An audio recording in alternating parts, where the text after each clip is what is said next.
諸法無我三，其實我們的思想是一種幻覺。如題目所言，我們的思想是種幻覺，意思是思想不存在嗎？不，它存在，但是它以我在主動地思想什麼的幻覺中存在。已故瑜伽大師斯瓦米韋達說得非常有啟發，他說：我們不是思想，而是被思想。通常我們的大腦出了一些主意時，我們都會認為有個類似我的人去出這些主意，然而主意其實是自己走出來的，你不是製造出這個主意，你頂多是看見了這個主意。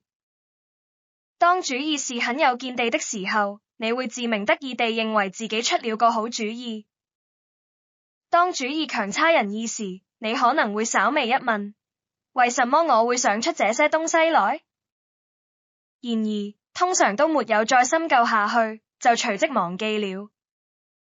其實你從來都沒有出過任何主意，再進取一點來說，根本就沒有一個所謂的你去出主意。思想和念頭都是緣起而來，緣滅而去，情況就如同到某個時候花會開，到某個時候花會謝，你沒有讓花開，也沒有讓花謝，你只是看見了花開，看見了花謝。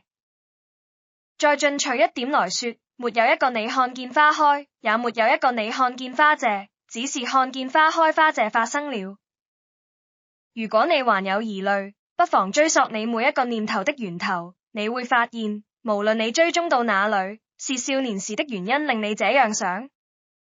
還是童年時的原因令你這樣想也好，到最後都會發現，念頭是因緣生發，無常本空性，不是有一個你在即時製造它出來的。